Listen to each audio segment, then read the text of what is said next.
Vous avez peur des araignées? Terrifié à l'idée de croiser un loup? La bibliothèque Armand-Salacrou du Havre met à l'honneur ces sales bêtes à travers une exposition.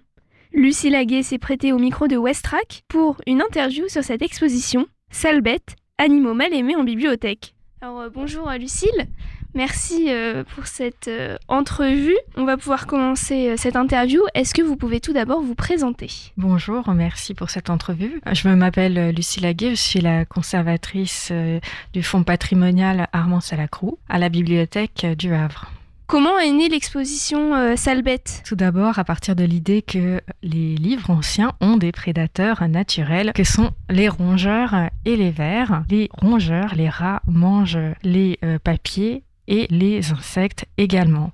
Cela a donné deux expressions bien connues. En français, le rat de bibliothèque, qui désigne le passionné de livres, et en anglais, son équivalent, bookworm, le ver de livre. Est-ce que le symbole de la ville du Havre vous a aussi inspiré pour cette exposition? Absolument, puisque il m'a beaucoup questionné. La salamandre, c'est une sale bête par excellence. La salamandre, dans les bestiaires médiévaux, est une bête venimeuse. Par exemple, les sorcières, elles donnent aux belles dames la pomme qui a été touchée par la salamandre et donc qui est empoisonnée. Alors, comment cette bête qui est empoisonnée peut-elle être le symbole du roi François Ier et celle du grand port du Havre? Eh bien parce que la salamandre a aussi une signification positive. La salamandre est capable de traverser le feu sans se brûler et de manger le feu. Et dans la symbolique chrétienne, on considère qu'elle est capable de se nourrir du bon feu de la vertu et d'éteindre le feu du vice.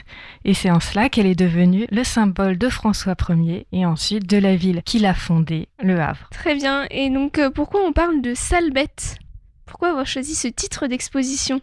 C'était un titre un peu provocateur, bien sûr, parce que il n'y a pas de sales bêtes.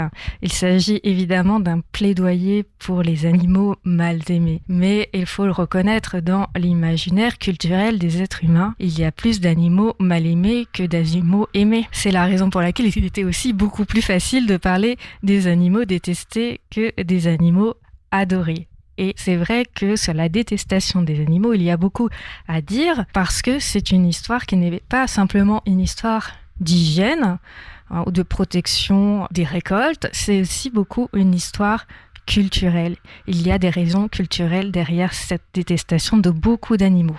Est-ce que vous auriez un exemple? Eh bien, par exemple, si l'ours a été exterminé et ensuite ridiculisé, c'est parce que il était adoré et vénéré par les peuples germains. Et avec l'avènement de la religion chrétienne, eh bien, il a fallu remplacer ses croyances considérées comme païennes et donc déprécier l'ours et le détruire à la fois dans sa présence physique mais aussi dans l'esprit des gens. Et à la place, on a préféré choisir comme roi des animaux le lion. Très bien, merci. Vous avez choisi de consacrer toute une partie de l'exposition aux animaux marins. Pourquoi?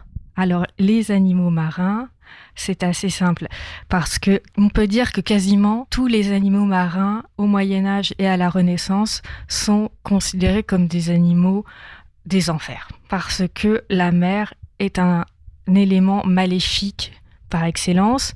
C'est un élément considéré comme extrêmement dangereux, inconnu. Si on se noie dans la mer, un chrétien est privé des derniers sacrements. Donc c'est le lieu infernal par excellence. Il n'y a guère que l'huître et le dauphin qui ne soient pas considérés comme des animaux marins maléfiques. Est-ce que vous avez une anecdote sur un des animaux que vous présentez dans l'exposition qui donnerait envie aux auditeurs de venir voir l'exposition? Est-ce que vous avez un animal préféré, par exemple, à nous présenter? Alors, j'aimerais parler du chat, le fameux chat, le chouchou des foyers. Le chat n'a pas toujours été adoré. Il voit la nuit, c'est suspect. Il est noir, brun ou rayé. Bref, il a tous les attributs de l'animal diabolique. C'est l'animal de la sorcière, le chat noir. Et pourtant, il va devenir notre animal domestique préféré. Et ce n'est pas parce que il est très propre. C'est parce qu'il est un excellent chasseur et qu'il va permettre de se débarrasser des rats. Mais pendant longtemps, il va quand même garder sa réputation un peu suspecte. À la fois dans les contes, dans les fables, dans La Fontaine Ramina Grobis est quand même un peu sournois, et même dans Le Chat Botté. Les enfants se souviendront que le chat botté vole quand même les vêtements du jeune homme alors qu'il se trouve dans la rivière. L'autre animal que j'aime beaucoup dans cette exposition, ou insecte, c'est le pou.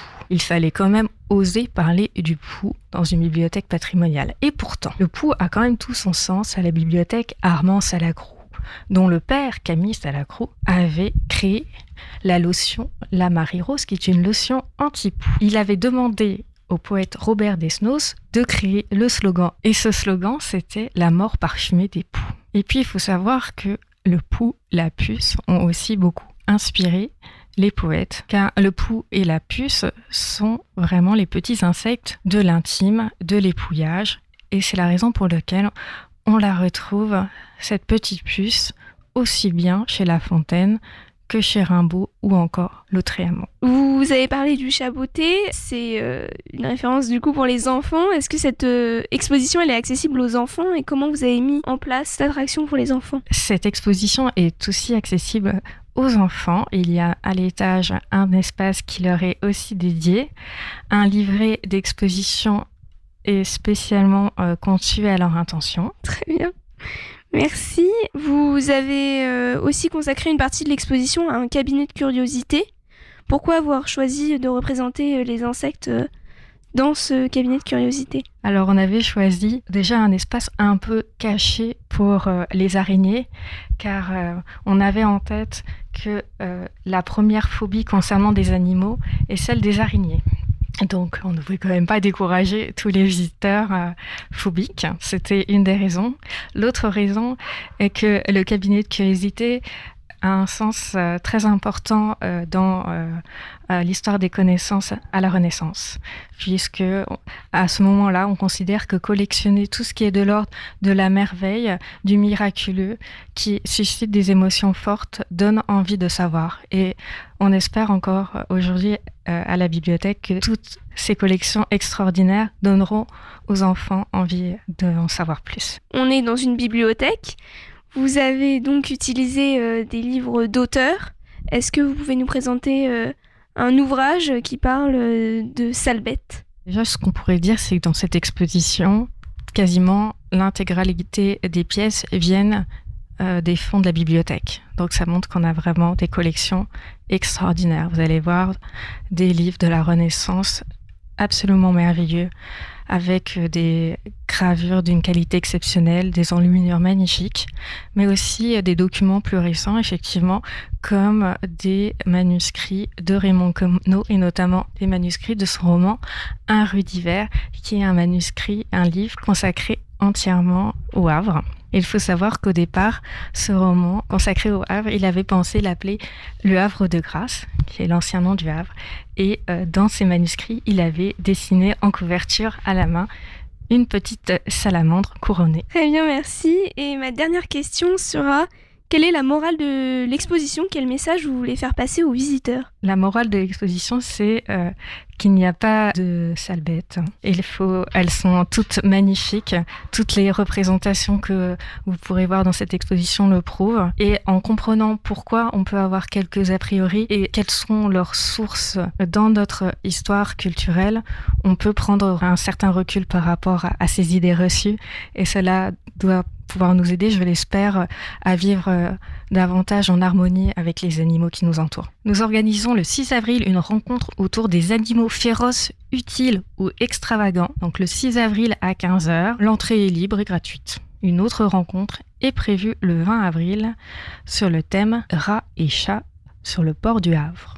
Merci à Lucie Laguet pour cette interview. Vous pouvez retrouver cette exposition du 2 mars au 29 juin 2024 à la bibliothèque Armand Salacrou du Havre. C'était Justine pour Westrack Radio.